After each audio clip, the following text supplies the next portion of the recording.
Steve Jobs has also changed how we gather news. We're down here in the gas lamp presenting you the story. Those are my lights. We even have our camera. This is our live truck. Inside you can see a MacBook Pro. This is how we edit the video that we shoot. That's a MacBook, and that helps us dial in our live shot. We shoot that to the station, then your house. Even if we don't have a camera, we can still broadcast live with our cell phone.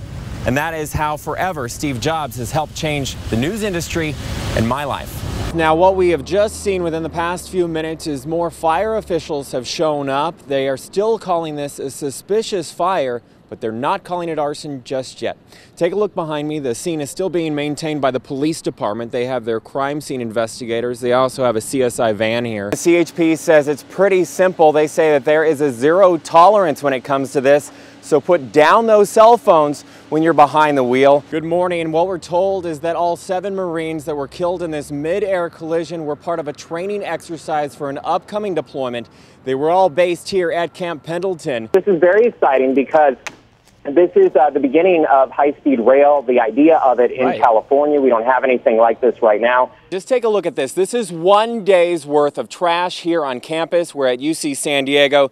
This is sending a very smelly but a strong message to the viewers at home and those that are here on campus. I mean, just take a look. We have a lot of cans and plastic. These are all recyclable. This is where we're seeing the most damage in downtown Calexico. It's become a ghost town, really, because 80% of the buildings have red tabs like this. They're unsafe to go inside. And to help ensure passenger privacy, the officers here at the checkpoint never actually see the scans. They're sent to a completely different room where an officer here reviews the image. People have been reporting to me that there is a weird feeling, you know, like they're almost turning into comic characters and they're excited about it.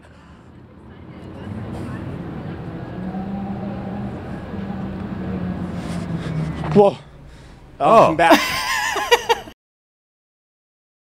Good morning. So we're standing in the dining hall of the El Patio Mexican Cochino restaurant. We have the chairs out here. Normally this would be full of people, but right now it's just covered in foam. We have debris over here and it's blackened because of this early morning fire that originated over here.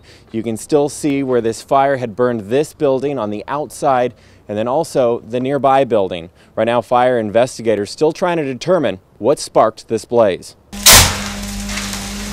2 historic buildings in California's oldest neighborhood up in flames, and the fire, it spread quickly. I don't think it spread fast because of the type of building. I think it spread faster just because it's 4 o'clock in the morning and there's no one here on the property.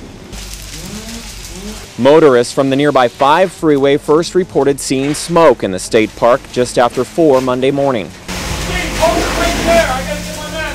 I don't know if it was accidental. I don't know if it was if there's some criminal intent behind it. We'll have our investigators come out and they'll take a look and they'll make that determination. Investigators say that the fire was sparked on the outside of this popular Mexican restaurant. It then spread to the backside of this gift shop. Fellow business owners rushed to the scene only to look on helpless. You can smell it, and you can smell the damage. Okay, I'm getting reports that this brick building on the Delta side, there's a smaller building behind that that's possibly involved. Get to that and knock it down. Business owners in this state park say that they have been hit hard by the economy, but what's even more heartbreaking than to see a business burned is to know that what's burning is California history. Yeah, it's always unfortunate to see us lose a little piece of San Diego history. That's all you're getting on. You know, and this is kind of the premier area of it down here in the downtown area, of course. So yeah, it's always a little disappointing to know that another little piece of it's gone. And you can see just how hot this fire was burning. This is what's left of a lamp. It's melted. We've got some charred plants over here and a whole lot of debris, a whole lot of cleanup. And that's what's next for this business owner so that they can hopefully get open soon. But what we know is that they will be closed on what is normally a busy holiday. That's the very latest on the story from Old Town. We're going to send it back to you guys in the studio. Good morning to you. So fellow officers here at Northern Division, where he's stationed, call him a great guy already. Today, they're calling Officer Medina a hero. A car engulfed in flames, the driver unconscious and trapped inside.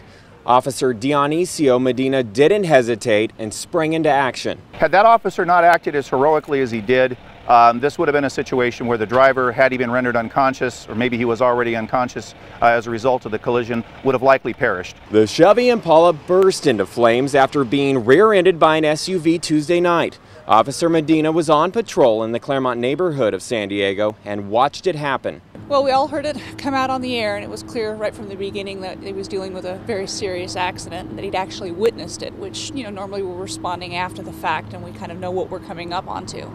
So as he put the information out, we knew it was a serious accident. We knew there was somebody trapped in the car, and no one could get to him because the way the traffic was blocked up. We knew that medics were en route, were taking a while. And so when he got out on the air that he'd got the guy out of the car and that the vehicle was then fully engulfed, we were, of course, all very relieved. Relieved because this is not something officers are trained to do. Officer Medina now being called a hero because he knew that he could have been burned or the car could have exploded. How's he doing? He's doing good. He's doing very well. He was transported to the hospital last night, had some problem breathing from all of the bad smoke and fumes and things that were in the car as it did burn, and he was doing good. And when Officer Medina was told that he's being called a hero after all of this, he brushed it off and he said, "How's that driver doing?" We're told that the driver is expected to be fine, thanks to Danny. That is the very latest on the story. And it was a large response. Just take a look. Because of where the fire was burning, it became a 2-alarm. I'm joined live with Maurice Luque with the fire department. Just tell me, what do we know at this point? Well, the good news is no one's been injured whatsoever. Close-up look of your guys at work right now with our other camera here on the scene live. How big of a response was it? Well, this was a second alarm merely as a precaution. And as we're looking at this live from Skyfox above head, this is a very large Best Western Inn and a very large hotel. Is that difficult when you're dealing with a hotel? Do you attack it differently? Yes. Hi, good morning. Right now there's time trying to figure out how this fire got sparked in the first place. Take a look around. There is a lot of firefighters still here on the scene. Most have left. They've mopped up all of the hot spots. It's onward into the investigation. These guests at this Best Western here on El Cajon Boulevard got a knock at their door, including Ben. Ben, you're visiting from Oregon. You're here on business. What happened? I was just standing there getting dressed, and all of a sudden my door burst open, and the guy says, "You got to get out. The whole hotel's on fire." I said, "Okay, I'm going to get some pants on first." And he says, "Okay, yeah, just get out as soon as you can." And so I just grabbed shoes and a shirt and came down and started getting breakfast, because what else could I do? Well, weren't you concerned at all? He said your hotel's on fire. There's first responders and fire trucks and ambulances, and it's just amazing. So. And you walk away with a good story to tell.